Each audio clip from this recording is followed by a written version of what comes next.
కథ పేరు మిస్సెస్ అగస్త్య. మా బాస్ అంటే చచ్చేంత భయం నాకు. చూడడానికి మోడర్న్ ప్రవరాఖ్యుడిలా ఉంటాడు. నేను ఆఫీస్లో జాయిన్ అయ్యి 3 నెలలు అవుతుంది. మరో 2 సంవత్సరాల కోసం అగ్రిమెంట్ కూడా రెడీగా ఉంది. చచ్చిన ఆఫీస్ మారడం అస్సలు కుదరదు. అందుకే చచ్చినట్టు ఇక్కడే ఉద్యోగం చేస్తున్నాను. ఇప్పటికే టైం 9:30 అయింది. నా షిఫ్ట్ 9 to 6. నేను ఉదయం ఎంత లేటుగా వెళ్తే ఈవినింగ్ అంత లేటుగా పంపిస్తాడు. నాకైతే చంపేయాలి అన్నంత కోపం వస్తుంది ఆ టైంలో. కానీ నేనేం చేయలేను కాబట్టి మనసులో 4 తిట్లు తిట్టుకొని మౌనంగా ఉంటాను. నాకే ఇంత బంపర్ ఆఫర్ ఎందుకో నాకైతే అర్థం కాదు. భయ్యా, ఇప్పటికే అరగంట ఆలస్యమైంది, త్వరగా పోనివ్వు అని క్యాబ్ డ్రైవర్ని బ్రతిమలాడుకుంటున్నాను. నా స్కూటీ రిపేర్ వచ్చింది. ఇంకేం చేయలేక క్యాబ్లో వెళ్తున్నా కదమ్మా విసుగ్గా అన్నాడు డ్రైవర్. మరో 10 నిమిషాల్లో ఆఫీస్ ముందు క్యాబ్ ఆగింది. క్యాబ్ దిగడం ఆలస్యం. పరుగు లాంటి నడకతో ఆఫీస్లోకి. ప్రిన్సిపల్ వస్తే స్కూల్ ఎంత సైలెంట్గా ఉంటుందో అంత సైలెంట్గా ఉంది మా ఆఫీస్. నా అడుగుల శబ్దం క్లియర్గా వినిపిస్తుంది. అందరూ నా వైపు ఒక్కసారిగా చూసి పని చేసుకోసాగారు. వాళ్ళ చూపులు జాలిగా ఉన్నాయి నా మీద. మా బాస్ చేతిలో నాకు మూడిందని అర్థమైపోయింది. నుదుటిన చెమట పడుతుంటే కర్చీఫ్తో తుడుచుకొని హ్యాండ్ బ్యాగ్ నా డెస్క్ మీద పెట్టి నీ కూర్చునే అంతలోపే శ్రీదా మేడం మిమ్మల్ని సార్ పిలుస్తున్నారు అని చెప్పాడు పియోన్ అంకుల్. సార్ అంటే మేనేజర్ గారా అని అడిగాను నేను.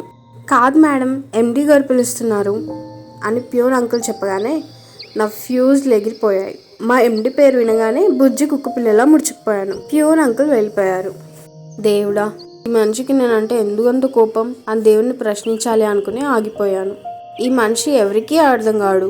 పాప మా దేవుడికి ఇంకేం అర్థం అవుతాడులే. శ్రీ, ఎండి గారు పిలుస్తున్నారంట, వెళ్ళు అని మా ఆఫీస్ మేట్ అలియాస్ నా ఫ్రెండ్ విన్నీ చెప్పింది. ఫ్రెండ్స్ విన్నీ అనే పిలవాలి అనే రూల్ కూడా పెట్టింది. అందుకే దాని పేరు విన్నీ అనే గుర్తుంటుంది నాకు. మెల్లిగా లేచి టాప్ ఫ్లోర్లో ఉన్న మా ఎండి గారి క్యాబిన్కి వెళ్ళాను. ఆ క్యాబ్ మొత్తం ఆయిందే. చీమ చిటుక్కుమన్నా వినిపించేంత సైలెంట్గా ఉంది. మా ఎండి గారి క్యాబిన్ ముందుకు వెళ్ళగానే నా గుండె వేగం పెరిగిపోతుంటే దాన్ని అదుపు చేయలేక అల్లాడిపోయాను అనుకోండి. ఆయన ఎండి గారు అని ఎందుకు సంబోధిస్తున్నానో తెలుసా? నేను మనసులో కూడా అగౌరవంగా పిలిచానని తెలిసిందంటే చచ్చానే. మై కమింగ్ సార్ అని తలుపు కొట్టాను. కమెన్. పరమ గంభీరంగా ఉంది తన గొంతు. మెల్లిగా అడుగులు వేసుకుంటూ లోపలికి వెళ్ళాను. నేను వెళ్ళగానే నా వైపు చంపేసేలా చూశాడు. నేను వెంటనే తలదించుకున్నాను. వెంటనే ఒక ఫైల్ వచ్చి నా ముందు పడింది. తలెత్తి చూశాను. నీకు ఎన్నిసార్లు చెప్పాలి, బుద్ధి రాదా? వర్క్ చేసేటప్పుడు ఏ లోకంలో ఉంటావు? అన్ని మిస్టేక్సే ఉన్నాయి. వెళ్ళి కరెక్ట్ చేసుకొని తీసుకురా అని ఆ రూమ్ దద్దరిల్లేలా అరిచాడు. నాకే తెలియకుండా ఉలికిపడ్డాను. చాలా కోపం వచ్చేస్తుంది నాకు. మిస్టేక్స్ ఉంటే అంత దారుణంగా ఎవరైనా తిడతారా? వెంటనే ఆ ఫైల్ చేతిలోకి తీసుకొని చకచక అక్కడే చెక్ చేశాను. అందులో ఒక్క మిస్టేక్ కూడా లేదు. అసలు మిస్టేకే లేదు అని చెప్పినా తన ఈగో హర్ట్ అయ్యి ఏదో ఒక కారణం వెతికి మరీ నన్నే తిడతాడు. అసలే ఆఫీస్కి లేట్గా వచ్చాను. తనతో పెట్టుకోవడం కంటే సైలెంట్గా బయటికి వెళ్ళిపోవడం బెటర్ అని నా అంతరాత్మ పోరు పెడుతుంటే ఆ ఫైల్ తీసుకొని మౌనంగా బయటకు వచ్చాను. అప్పుడు ప్రశాంతంగా ఊపిరి తీసుకొని నా డెస్క్ దగ్గర కూర్చున్నాను. ఆ రోజు వర్క్ ఏంటో చూసుకొని పనిలో పడిపోయాను.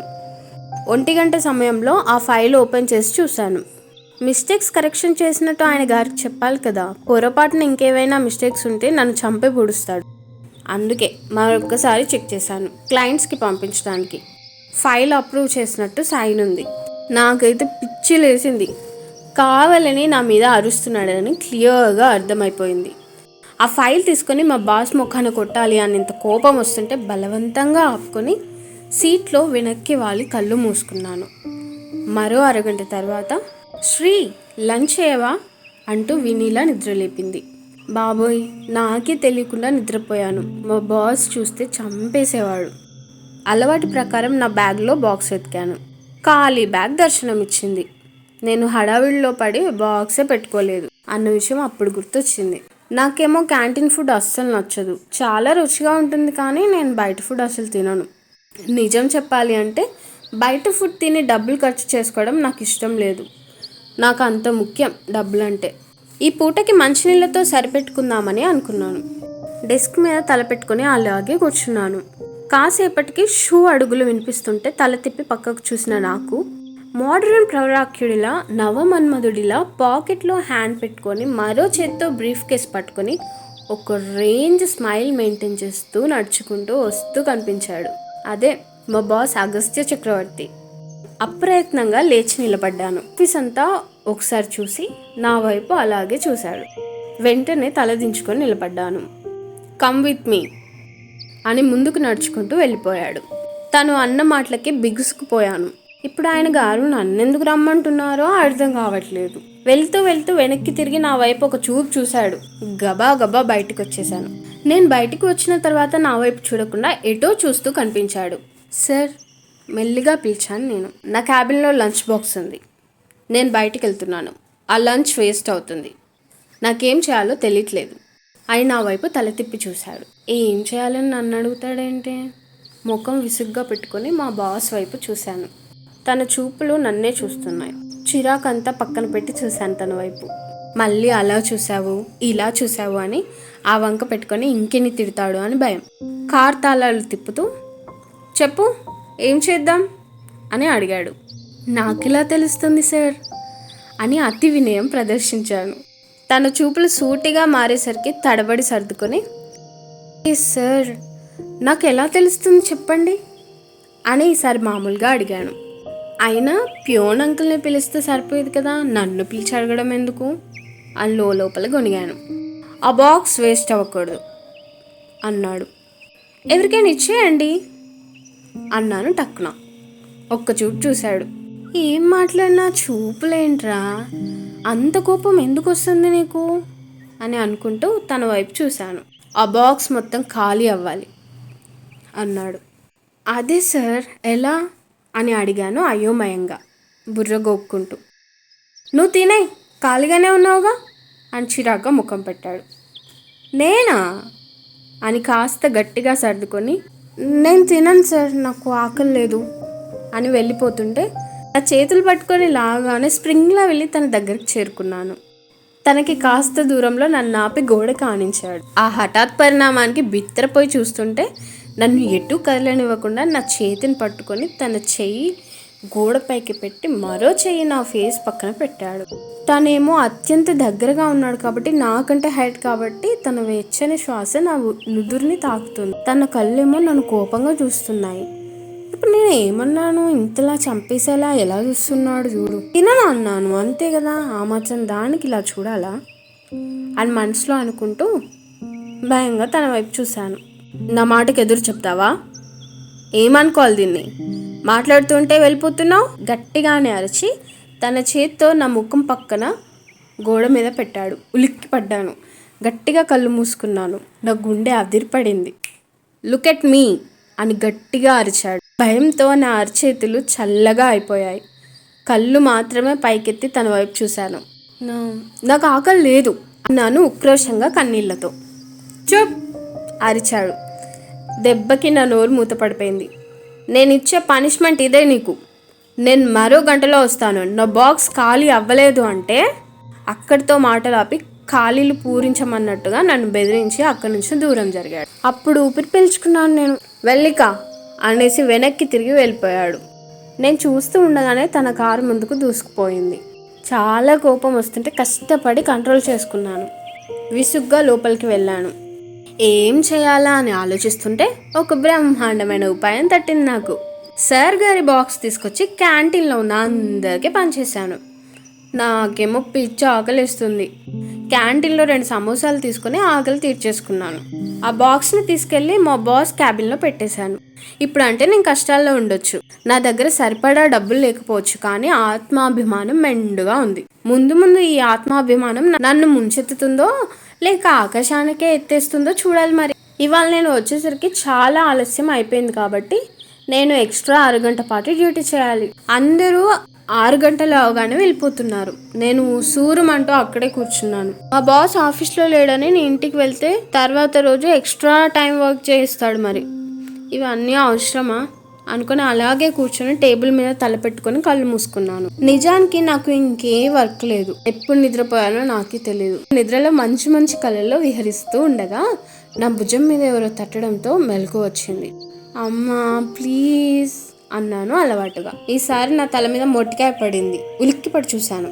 మా ఫ్లోర్ అంతా లైట్స్ ఆన్లోనే ఉన్నాయి, కానీ నిశ్శబ్దంగా ఉంది. చేతికున్న వాచ్లో టైం చూస్తే 7:30 అయిపోతుంది. గబా గబా లేచి బ్యాగ్లో అన్నీ సర్ది వెనక్కి తిరిగి 2 అడుగులు ముందుకు వేయగానే దబేలని చైర్లో పడిపోయాను. ఇక్కడికి గోడ ఎలా వచ్చిందబ్బా అని నుదురు రుద్దుకుంటూ తలెత్తి చూడగానే మా మోడ్రన్ ప్రవరాక్యుడు కనిపించాడు. దెబ్బకి దడుచుకొని వెన్ను తట్టుకున్నాను. తన చేతికున్న వాచ్ వైపు చూసి నా వైపు చూశాడు. తన సైగలు ఏంటో అర్థమై, అది సార్ చూసుకోలేదు బిక్క మొహం వేశాను. కనుబొమ్మలు ముడివేసి చూశాడు. అంటే సార్ అది అని నసిగాను. అక్కడి నుంచి బయటకు వెళ్ళాడు. నేను బ్యాగ్ తీసుకొని బయటకు వచ్చి పార్కింగ్ ప్లేస్లో నా స్కూటీ పెట్టిన దగ్గరికి వచ్చి చూశాను. అప్పుడే గుర్తొచ్చింది, నా బుజ్జికొండ మెకానిక్ షాప్లో బిందాస్గా కూర్చుంది అని. నిట్టూర్చి వాచ్మెన్ అంకుల్ దగ్గరికి వచ్చాను. మా బాస్ కార్ కూడా లేదు. బాస్ అంట బాస్, ఎంప్లాయీస్కి ఇబ్బంది అయినప్పుడు లిఫ్ట్ ఇవ్వచ్చుగా. సినిమాలో లాగా లైఫ్ ఉంటే ఎంత బాగుండేదో. మా బాస్ కూడా సినిమాల్లో బాస్ లాగా గుడ్ బాయ్లా ఉంటే ఎంత బాగుండేది. నా పిచ్చి కాకపోతే అలా ఎందుకుంటాడు అని అనుకున్నాను. నా వెనుక కార్ హార్న్ శబ్దం వస్తుంటే తల వెనక్కి తిప్పి చూశాను. నా కళ్ళు ఆ కార్ లైట్ వెలుతురు భరించలేక మూసుకుపోతుంటే కళ్ళకి చేతిని అడ్డుగా పెట్టుకున్నాను. హే స్టూపిడ్ గర్ల్, తప్పుకో అని అరిచాడు మిస్టర్ అగస్త్య. నేను ఆ అరుపుకి భయపడి గబగబా పక్కకు వెళ్ళాను. నన్ను దాటుకుని కారు ముందుకు వెళ్ళిపోయింది. ఉసురుమంటూ అక్కడి నుండి రోడ్డు మీదకి కదిలాను. ఇంకా వెహికల్స్ తిరుగుతూనే ఉన్నాయి కాబట్టి నాకేం భయం అనిపించలేదు. క్యాబ్ బుక్ చేసుకొని వెళ్ళే బదులు ఆటోలో వెళ్ళడం బెటర్ అనిపించింది. కారణం ప్రతి ఒక్క రూపాయి నాకు చాలా అవసరం. ఆటో పిలుచుకొని ఆటోలో కూర్చున్నాను. ఆటోలో నాతో కాకుండా మరో 2 ఎక్కించుకుంది. నేను ఒక్కదాన్నే ఆడపిల్లని, 3 మగవాళ్ళు. బిక్కు బిక్కుమంటూ కూర్చున్నాను. కనీసం కాల్ చేస్తే వచ్చేవాళ్ళు కూడా ఎవరు లేరు నాకు. పెప్పర్ స్ప్రే అయితే దగ్గర పెట్టుకున్నాను, అంతే. నా భయాలు నాకున్నాయి, కానీ వాళ్ళు కనీసం నన్ను చూడడం కూడా చూడలేదనుకో. మా వీధిలోకి వచ్చే వరకు ఊపిరి పీల్చుకోలేకపోయాను. ఆటో దిగి నడుచుకుంటూ ఇంటికి వచ్చాను. ఇల్లు అంటే పెద్ద ఇల్లేం కాదు, సింగిల్ బెడ్రూమ్ పోర్షన్. అది కూడా చాలా చిన్న ఇల్లు. ఇంటికి వచ్చేసరికి ఎక్కడా లేని నీరసం వచ్చేసింది. హాల్లో ఉన్న చిన్న సోఫాలో పడిపోయాను. మరో 10 నిమిషాల తర్వాత గబా గబా కిచెన్లోకి వెళ్ళి బియ్యం కడిగి పెట్టుకున్నాను. ఆలు ఫ్రై చేసుకున్నాను. తర్వాత ఫ్రెష్ అయి బెడ్ మీద వాలాను. హాస్పిటల్కి కాల్ చేసి మా డాడీ ఎలా ఉన్నారో కనుక్కున్నాను. 1 సంవత్సరం నుంచి కోమాలోనే ఉన్నారు. మా డాడీకి యాక్సిడెంట్ జరగకపోతే ఈరోజు నా పరిస్థితి ఇలా ఉండేదే కాదు. యువరాణిలాగా పుట్టి పెరిగిన నేను ఇప్పుడు మామూలు అమ్మాయిగా బ్రతుకుతున్నాను. అయినా నేను కృంగిపోను. మా డాడీ ఇచ్చిన ధైర్యం నాతోనే ఉంది. నాకు వచ్చే శాలరీలో సగం డాడీ ట్రీట్మెంట్ కోసం, సగంలో సగం నా ఖర్చుల కోసం, మరో సగం నా సేవింగ్స్. అన్నింటినీ పర్ఫెక్ట్గా మేనేజ్ చేసుకుంటూ వస్తున్నాను. ఒక్క విషయంలో మా బాస్ని నేను మెచ్చుకోకుండా ఉండలేను. నా పనికి తగ్గట్టుగా జీతం ఇస్తారు. మధ్యాహ్నం కూడా సరిగ్గా తినకపోయేసరికి ఆకలి కేకలు మొదలయ్యాయి. ఇంట్లో టీవీలు లాంటివి ఏమీ లేవు కాబట్టి సిస్టంలో భోజనం పెట్టుకొని మూవీ చూస్తూ భోజనం చేశాను. అలా తింటున్నప్పుడు మా బాస్ నుంచి వీడియో కాల్ వచ్చింది. నిజానికి తను ఎప్పుడూ వీడియో కాల్ చేయలేదు. ఎందుకు చేస్తున్నాడో అర్థం అవ్వగా త్వరగా లిఫ్ట్ చేశాను. వేళ్ళకి ఉన్న అన్నం మెతుకులు తింటూ మా బాస్ వైపు చూశాను. నా వైపు అదోలా చూశాడు. వెంటనే చేతులు దించేసి తన వైపు చూశాను. తన చూపులు ఎప్పటిలాగే కోపంగా ఉన్నాయి నా వైపు. సార్ కాల్ చేశారు అని అడిగాను. నా లంచ్ బాక్స్ ఏమైంది అని అడిగాడు. మీ క్యాబిన్లోనే పెట్టాను అని చెప్పాను నిజాయితీగా. నేను ఆ స్టీల్ బాక్స్ గురించి అడగట్లేదు, లోపల ఉన్న ఫుడ్ గురించి అడుగుతున్నాను అని అన్నాడు. మీరు ఖాళీ చేయమన్నారు కదా, చేశాను అని వినయంగా బదులిచ్చాను. అతి తెలివి చూపించొద్దు అన్నాడు చిరాగ్గా. నా మీద పగబట్టి చచ్చాడు రాక్షసుడు అని తిట్టుకొని, సార్ మీరు ఎందుకు నా మీద అరుస్తున్నారు? మీ బాక్స్ ఖాళీ చేయమన్నారు, చేశాను, ఇందులో నా తప్పేముంది అని అడిగాను. నీకు ఇచ్చిన పనిష్మెంట్ ఏంటి అని నిప్పులు కురిపించే కళ్ళతో అడగగానే, సార్ నాకు ఆకలి లేదు, నేను తినలేదు, నా మీద మీ ఇష్టాలు రుద్దడం ఏంటి, అయినా మీ బాక్స్ నేను ఎందుకు తినాలి అని అరిచాను. నోరు లేస్తుంది అని సీరియస్గా అన్నాడు తను. ఇలాంటి సిల్లీ రీజన్స్కి కాల్ చేసి మరి తిట్టడం ఏం బాగాలేదు సార్ అని విసుగ్గా చూశాను. అయితే స్ట్రాంగ్ రీజన్ చూసుకొని తిడతాను అని కాల్ కట్ చేశాడు మా బాస్ మహాశయుడు. అదంతా రోజు ఉండేదే కదా. నా పాటికి నేను పెరుగన్నం వేసుకొని కడుపు నిండా తినేసి మళ్ళీ ఉదయం ఏ పని లేకుండా అన్నీ క్లీన్ చేసుకొని కాసేపు బాల్కనీలో అటు ఇటు నడిచాను. తిన్న వెంటనే పడుకుంటే లావ్ అయిపోతాను కదా, అందుకన్నమాట. తర్వాత బెడ్ ఎక్కేసాను.